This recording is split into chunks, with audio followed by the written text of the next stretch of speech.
Hi guys, it's that guy here today. We've got a video for you called The Seven Deadly Sins and the Seven Chakras and how they connect. So, little disclaimer, this is completely my own idea, my own thoughts, my own connections that I've made.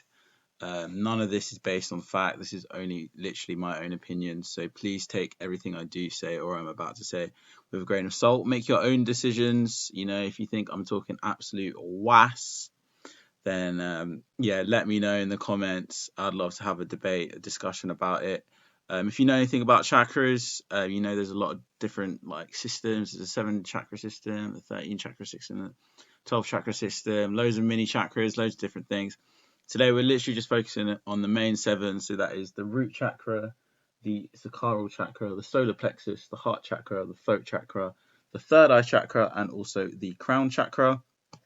We're also going to be looking at how they link to the 7 deadly sins. So for those who don't know, 7 deadly sins are your gluttony, lust, wrath, envy, uh, vanity, and come on, can you do a video on this?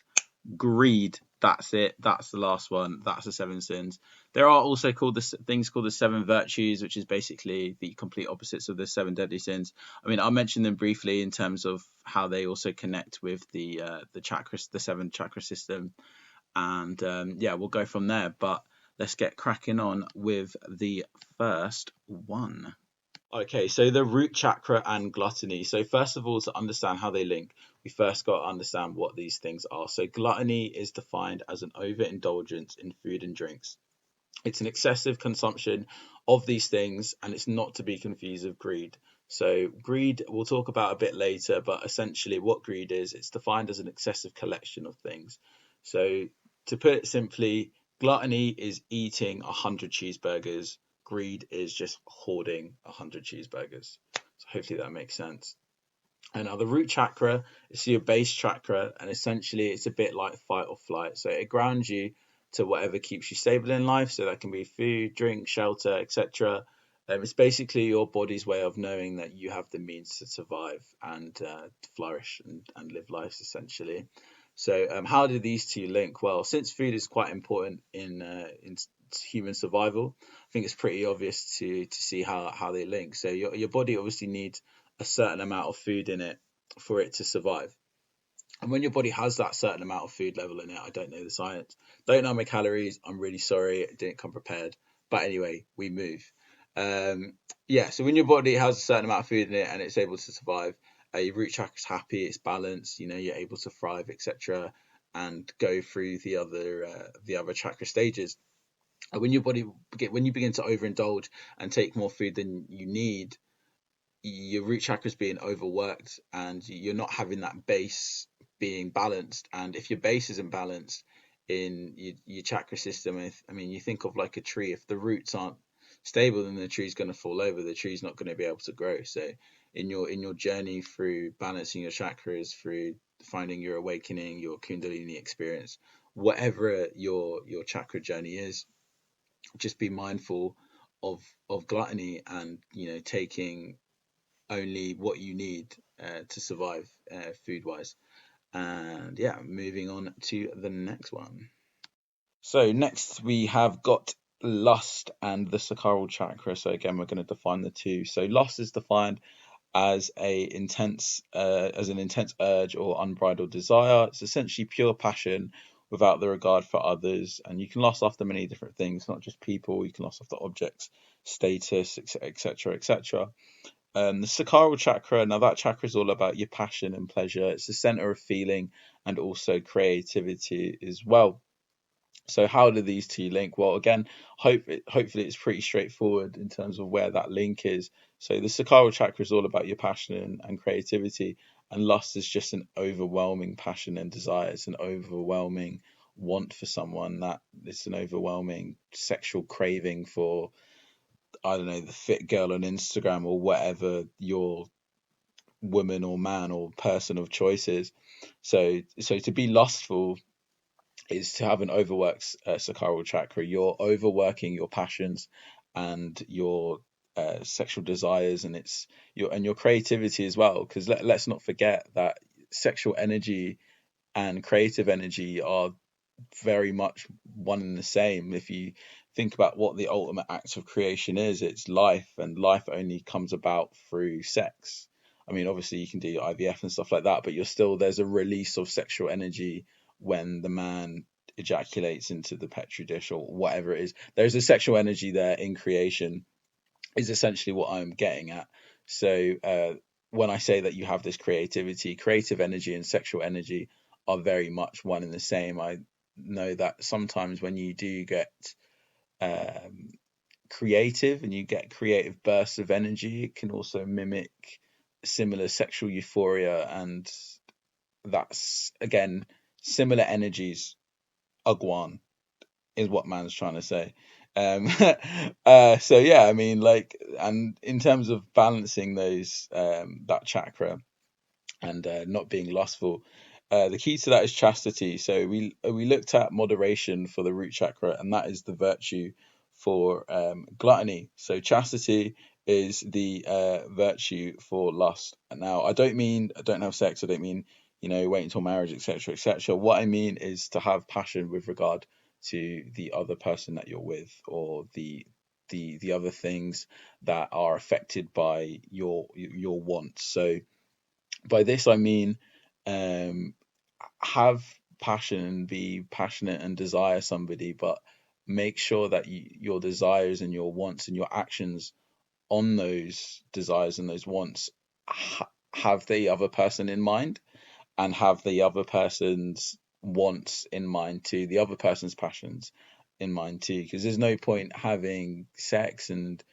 doing all that great stuff if it's just something that you want and you're the only one getting what you want out of it. It's gonna overwork your sacral chakra. You're not gonna find its balance. You're not gonna reach that either super guru enlightened state that you want. I mean, you're also gonna have shit sex. Like, you might think it's great, the other person is definitely not. Believe me, they are not enjoying what you are doing. Just stop it. Stop it right now. So yeah, that's the link. I mean, hopefully that one you guys can see. And moving on to the next one.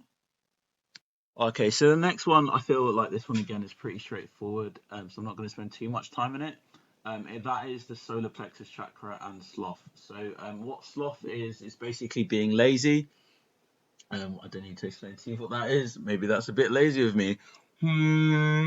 But anyway, the solar plexus chakra is basically the center of all willpower, self-discipline, and proactivity. So how these link, basically, if you're lazy, you're underworking your solar plexus chakra. If you're diligent, which is the virtue of sloth, then you're putting an energetic effort into things, and you're showing your willpower. You're showing that you have the ability to get up and do those dishes, do the washing up or whatever it is that you got to do, get out of bed, make the bed or whatever it is. If you're doing those things, then you're showing you have willpower, you're not being lazy, and you're balancing that solar plexus chakra. Okay, so we've got the heart chakra next, and envy. So envy is basically jealousy, and I mean, hopefully you know what jealousy is, but just in case you don't, it's basically wishing you had something that another person has. For example, I could be jealous of the amount of attention that, let's just say, my high school crush Amber gets from another boy in her class. Let's call him Billy. Um, so being jealous of that Billy's getting all this attention, you're jealous, you're envious because you're not getting any attention. Yeah, that's basically that wanting something, wishing you had something that you don't. The heart chakra, as you may have guessed, is all about love, kindness, compassion, warmth, self-love, all that sweet stuff. So finding the link between the two. So for me, being envious, that feeling of envy, it's not a loving thing. I mean, you're not happy for Billy because he's getting Amber's attention. You're not happy for Amber because you're not happy at Amber because she's not giving you any attention. You're not happy at yourself because you feel like you're not getting any attention. You're with all this. Well, I mean, we've all felt envy at one stage of our life. We've all felt jealousy, and it's a bitter feeling. It's harsh. It's cold. You either feel like you're worthless, or you will try and put other people down or belittle others. So that feeling is, it's not a loving one, and by doing that, you're actively going against your heart chakra. You're not acting in a loving and kind way, in either towards yourself. You're feeling all these horrible feelings of jealousy and envy, and also you're projecting that out into other people. You're not showing them love and kindness. You're just showing them this bitter harshness, this envious, this sadness, desperateness about you. So to balance your heart chakra, you've got to feel compassion. You've got to feel love, with compassion being the virtue. As through compassion and self-love, you'll realize that you never needed Amber's attention. You're great on your own. And in fact, Billy and Amber actually make a great couple. And, I wish them all the best in their lives together. I'm not bitter. I'm better. So yeah, anyway, that is the heart chakra and envy. Again, hopefully you can see that link. Anything you don't agree with, please let me know in the comments. Please give this a like if you're enjoying it so far. It really does mean a lot, and I'll make more videos like this. But moving swiftly on. Okay, so the throat chakra and wrath. So the wrath is anger, brought about especially in a vengeful manner. Now, the throat chakra, it's the acceptance of one's truth and the clear expression of that truth, and it's also very vital in communication. So how do these two things link? Well, I think we've all been in a situation where we've been speaking to someone, and things aren't being agreed upon. We've had a disagreement, and that person just isn't allowing you to speak. They're just not getting a word in edgeways, and that feeling can be quite annoying. You can find yourself getting quite angry and shouting, and then becomes a bit more of a heated argument. You end up shouting over each other, and nothing really gets said. No one's really listening. You're all just shouting to shout. You're arguing for the sake of arguing, and not for the sake of listening. So the other situations you might find yourself in is where you feel a bit anxious, you feel unsure of yourself, you're not too sure what it is that you want to do. You're sort of like following the crowd a little bit. Now, in these situations, it's very common to get angry and shout and scream, etc., and feel anxious. Now, briefly touching upon anxiety and mental health, I mean, it's another topic and another video in itself. But for me, what I believe anxiety is, in the heights of my anxiousness and the times in which I would say I suffered from anxiety, it would often feel like my mind and my thoughts were attacking my ego and myself. I'd have these negative thoughts and feelings, and really put myself down.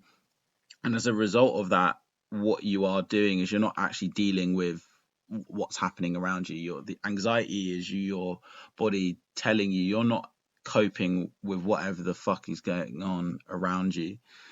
And how you deal with that is by attacking yourself. And what you're doing is you're giving into wrath at that point. You're giving into that fit of anger, that fit of rage, and that's not good. It's not good to balance your throat chakra. And what we've got to do to balance that throat chakra, to get rid of wrath as that sin that we all succumb to eventually, is patience. Of course, it's patience. It's taking those extra minutes to just breathe in, digest what's happened to you, whatever situation you're in, the argument you're having, the conversation you're having, is just being patient and just listening. And you might be even listening to nothing and trying to listen to nothing. I think that's the key to meditation, or to at least finding peace anyways, to try and listen out for nothing. And in there you can find that peace and have that clear communication. I mean, once you've taken that breath, and once you're able to find your truth and show that patience, then you can crack on and be the best communicator in the world, and express all of your truths, your beautiful truths, because you're amazing. No, don't let anyone tell you you're not. But moving on. Okay, so the third eye chakra and greed. So Greed, as we mentioned before, it's all about the collection and wanting of more and more things. Now, the third eye chakra is basically seeing without shroud. It exceeds ego, mind, history, future, right and wrong, good and evil, etc., etc. Essentially, seeing without bias from the point of the observer and not as the person involved. Through the third eye chakra, one does possess spiritual gifts, whether that be clairvoyancy, whether that be foresight, an enhanced hindsight, retrospectiveness, etc., etc. Now, how does that link in with greed? Well, through opening your third eye and balancing your third eye chakra, through trying to balance your third eye chakra, you will experience these spiritual things, and they will flow abundantly into your realm of consciousness. And it's very easy to want more and desire more and crave more from that once it's flowing into you. And as soon as you do that and you want more and you want to have more from this clear vision that you have, you're not seeing it clearly anymore. As soon as you have greed and this want for more, you're no longer being the observer, you're now being involved, and your ego starts to take over. So a lot of people, when they start their spiritual journey, I mean, myself included, all I wanted to do was just open my third eye. And I'll probably make a video on it in the future about my experiences with opening my third eye, what I learned from it, what I'd recommend to people who are looking to do the same. So let me know if you want to see that. But what I did gather from my journey when I was doing that, in sort of briefly, is that you do get a lot of truth into the universe. You get a lot of truth into yourself and your place into the universe and where you sort of fit into it all.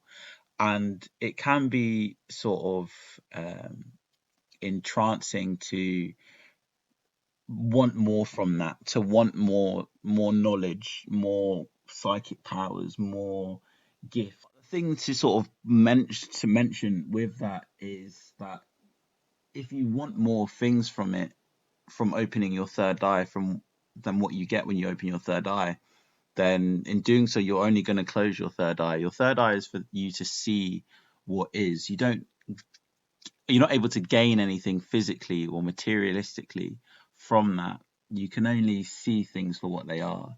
And when you are greedy and you want more physical things from that sight that you get, then your third eye is not going to be open, and you're not going to have a balanced third eye. So how to show that you have a third eye open and keep it balanced is to show appreciation and generosity and gratitude for these things that you're seeing, for these gifts that you have.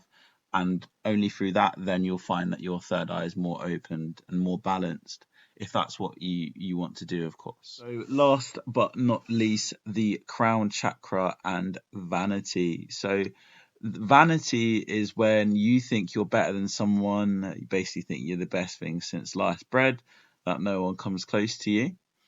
And the crown chakra, that is the highest chakra on our physical body, is located at the very top of your head.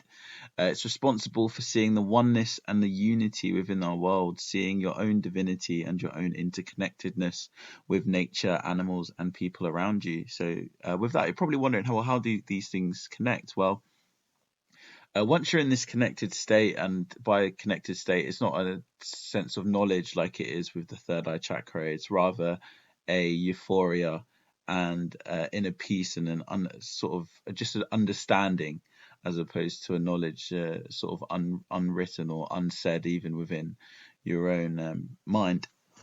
Now, we all know spiritual people, we all know spiritual cliches that they have. I went traveling South Asia, just don't wear any shoes, I'm super vegan, whatever.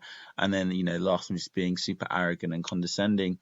Well, that last one that I'll touch upon it comes about when people have seen the interconnectedness of the world, seen their own divinity, their specialty, what makes them special, but also what makes them part of the world. In Rastafarianism, there's a concept called I and I, which is something that I absolutely love and would happily make a series of videos explaining all about that beautiful phrase. But this isn't the video. What it briefly is that you are one in the 7 million cajillion creatures of existence in the world. So not just humans, but the bugs, the plants, the trees, everything. We're all connected. We're all part of this great big ecosystem, and it's beautiful and it's lovely and it's amazing how we're all so intertwined and dependent on each other without each other knowing, and how we in ourselves, even though we are interconnected, we still have a beauty and a sense of self and a individuality that is amazing, that rocks, and that is completely unique to us, even though we are so interconnected and so unique and so similar to everyone else. And once you see that interconnectedness, that beauty within the world, you can be quite vain. You can, like, you think you the dog's bollocks. You're saying, yeah, I can see all this stuff. I can see the interconnectedness of it. I'm so much better than all these people. They can't see it.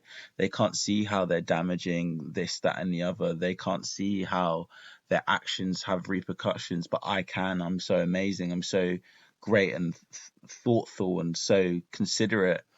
And once you see that thought, once you start having that thought process, that vanity within you, you sort of lose the point on that connection of the interconnectedness. Is that you're no longer being part of the intertwined web. You're now trying to be the individual who is better than everyone else who's part of this web, and that's not what being interconnected is about. You're not better than anyone because you can see the connection. The whole point is that there is a connection. And once you have this vanity, you lose that sight and that understanding of what it truly is to be interconnected with people. So what the trick is, what the virtue for this chakra is, it's humility. It's seeing that you aren't the center of the universe, but you're simply a cross on this cosmic web of life. And for me, I think that's beautiful. But that wraps it up. That is it. That is the end of my little rant to you guys. Thank you so much for watching all the way through. If you have watched all the way through, if you've skipped parts, that's still pretty good too. Anyway, leave a like, give me some suggestions for other videos you want me to make. Have a lovely rest of your day, stay safe, and peace.